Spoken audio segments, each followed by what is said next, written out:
15 വർഷങ്ങൾക്ക് മുമ്പ് ഒരു ഫെബ്രുവരി 10-ന് പാതി മുറിഞ്ഞൊരു പാട്ടുപോലെ നമുക്കരികിൽ നിന്നും മാഞ്ഞുപോയ ഒരാൾ. അക്ഷരനക്ഷത്രം കോർത്ത ജപമാലയും കയ്യിലേന്തി അദ്ദേഹം തൊട്ടുവിളിച്ചപ്പോൾ കൂട്ടുവന്നത് തലമുറകളെ പാട്ടിലാക്കിയ വരി നെൽക്കതിരുകൾ തന്നെയായിരുന്നു. കിനാവിന്റെ പടികടന്നെത്തുന്ന അനുരാഗവും അമ്മ മഴക്കാറിന് കണ്ണിറയുന്ന വാത്സല്യവും കൺഫ്യൂഷൻ തീരാത്ത പ്രണയക്കുറുമ്പും വാദ്യഘോഷാദികൾ കൊതിക്കുന്ന സൗഹൃദ രാത്രികളും സൂര്യകിരീടങ്ങൾ വീണുടയുന്ന ദുഃഖ നിമിഷങ്ങളുമൊക്കെ ഈ മനുഷ്യൻ ഉള്ളൊരുക്കിയൊഴിച്ച വരികളില്ലാതെ നമുക്ക് സങ്കല്പിക്കാനാവില്ല. ഊണിലും ഉറക്കത്തിലും കനവിലും കണ്ണീരിലും പ്രണയ വിരഹങ്ങളിലും സംഗീത ചിറകിലേറി പറക്കാൻ മതിവരുവോളം പുതുപുത്തൻ അക്ഷരക്കൂട്ടുകൾ സമ്മാനിച്ച ബഹുമുഖ പ്രതിഭ, ഗാനരചയിതാവ്, തിരക്കഥാകൃത്ത്. ഓർമ്മയിലെന്നും ഗിരീഷ് പുത്തഞ്ചേരി.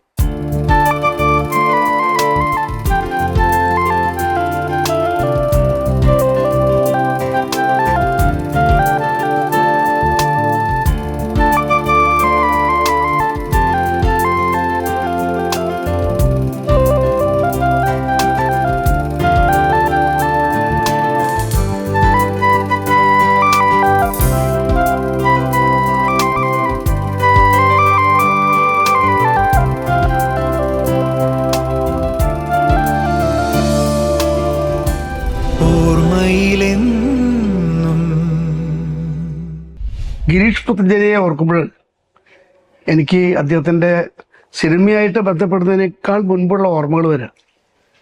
അതിഗംഭീരമായിട്ട് എഴുതുന്നു, പാട്ടുകൾ എഴുതുന്നു, കഥകൾ എഴുതുന്നു, ഒരുപാട് സാഹിത്യ സൃഷ്ടികൾ എഴുതാൻ കഴിയുന്ന ഒരാൾ എന്നുള്ള നിലയ്ക്ക് പിന്നീട് നമ്മളത് മനസ്സിലാക്കുന്നു. ആദ്യകാലങ്ങളിൽ എനിക്ക് കുറേ പാട്ടുകൾ അയച്ചു തരിക, ഒരു 10-15 പാട്ട് അയച്ചു തന്നിട്ട് ഞാനിങ്ങനെ കോഴിക്കോട് ഗിരീഷ് പുത്തഞ്ചേരി എന്ന് പറഞ്ഞ സ്ഥലത്തുള്ള ഒരാളാണ്. എന്തെങ്കിലും അവസരം വന്നാൽ ഞാനും കുറേശ്ശെ എഴുതാൻ ശ്രമിക്കുന്ന ആളാണ്. ഇതൊന്ന് പറ്റിയതൊക്കെ നോക്കിയെടുത്തോളൂ എന്ന് പറഞ്ഞ് എനിക്ക് പാട്ട് അയച്ചു തരിക. അതിന് ശേഷമാണ് ഇദ്ദേഹം സിനിമയിൽ പാട്ട് എഴുതുന്നതും ഒരു പാട്ടെഴുത്തുകാരനായിട്ട് ലോകം കീഴടക്കി നമ്മളെയൊക്കെ മോഹിപ്പിച്ച ഒരു എഴുത്തുകാരനായിട്ട് വരുന്നത്. സിനിമ വളരെ കുറച്ചേ ഞങ്ങൾ 2-3 പടങ്ങളെ ഞാൻ ചെയ്തിട്ടുള്ള പാട്ടുകൾ അദ്ദേഹത്തിനുള്ളൂ. എന്നിരുന്നാലും അദ്ദേഹം ചെയ്ത പാട്ടുകളും ഒരുപാട് നമ്മുടെ സിനിമാ രംഗത്തുള്ള പ്രശസ്തരുടെയൊക്കെ ഒരിക്കലും മനസ്സിൽ നിന്നും വിട്ടുപോകാത്ത പാട്ടുകൾ ഉണ്ടാക്കിയ ആൾ അദ്ദേഹം. അദ്ദേഹത്തിൻ്റെ ഒരു പാട്ട് ഞാൻ പാടുകയുണ്ടായി, കണ്ണു നട്ട് കാത്തിരുത്തിട്ടും എന്ന് പറയുന്ന എം ജയചന്ദ്രനെ കൊണ്ട് ചെയ്യിച്ച കഥാവിശേഷം എന്ന സിനിമയ്ക്ക് വേണ്ടി ഒരു പാട്ട്.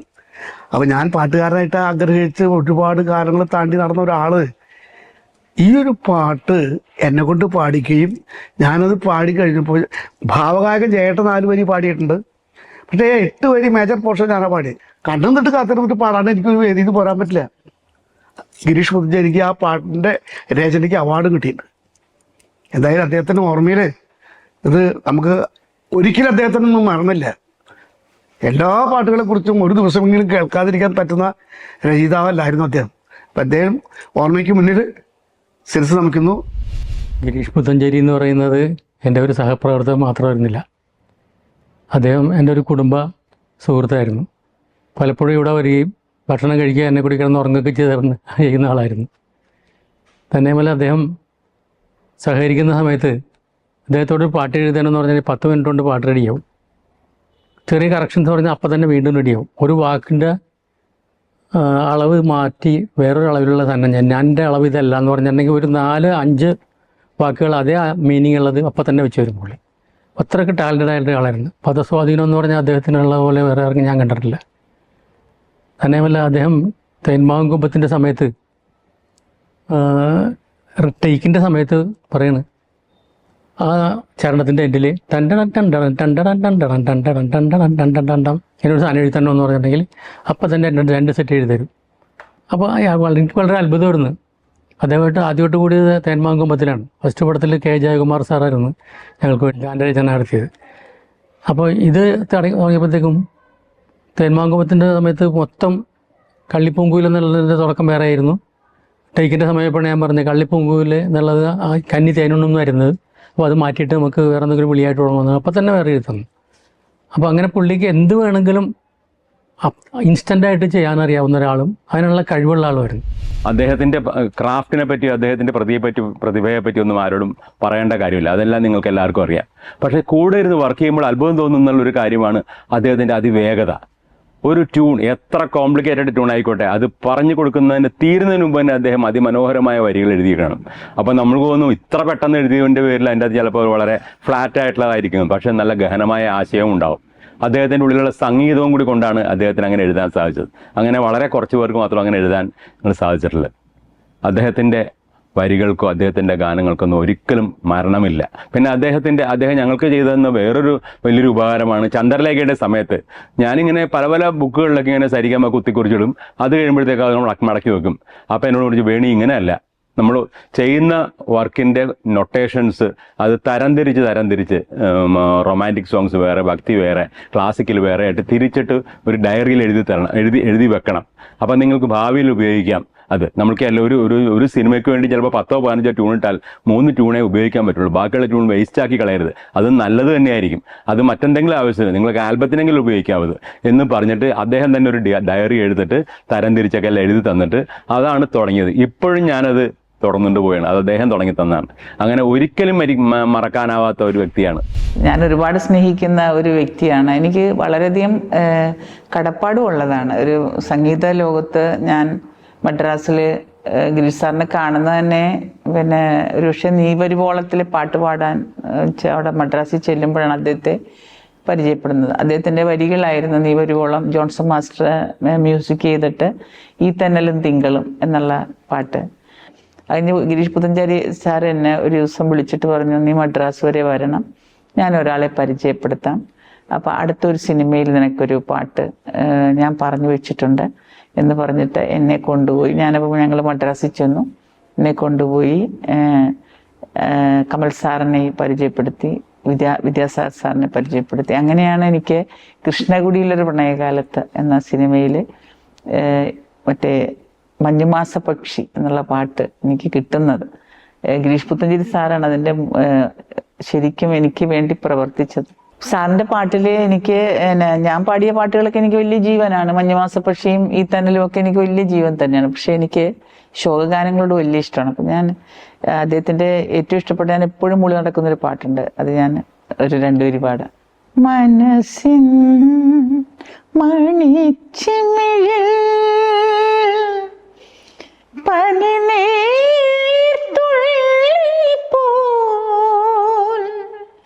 വെറുതെ പെയ്തു നിറയും രാത്രി മഴയായി ഓർമ്മകൾ മനസ്സിൻ മണി ചിമിഴിൽ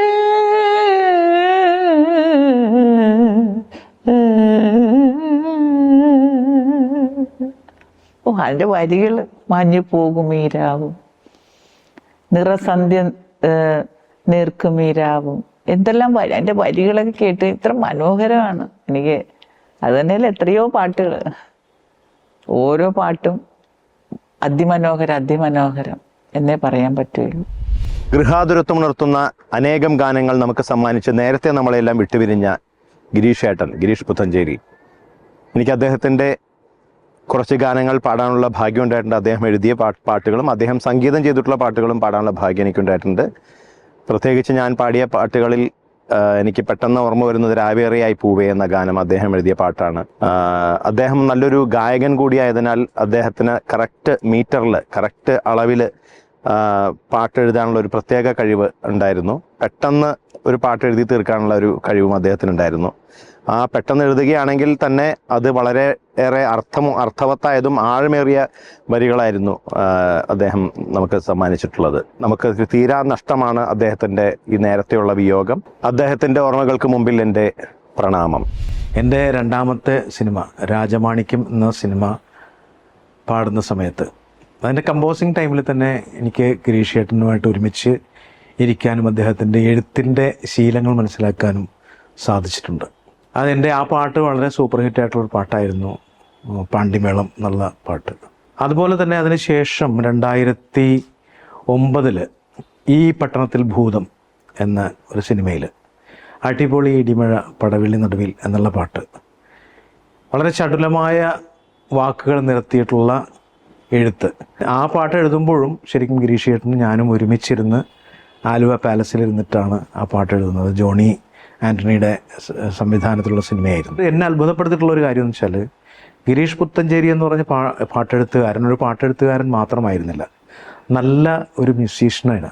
ശരിക്കും പാട്ടുകളെക്കുറിച്ച്, ആ പാട്ടുകളുടെ രാഗങ്ങളെക്കുറിച്ച് നല്ല ബോധ്യമുള്ള ഒരാളായിരുന്നു ഗിരീഷ് ചേട്ടൻ. അപ്പോൾ അദ്ദേഹത്തിൻ്റെ കൂടെയുള്ള ഓർമ്മകൾ എനിക്ക് വളരെ ദീപ്തമായ ഒന്നാണ്. അദ്ദേഹത്തിന് ഒരുപാട് സ്നേഹാഞ്ജലികൾ.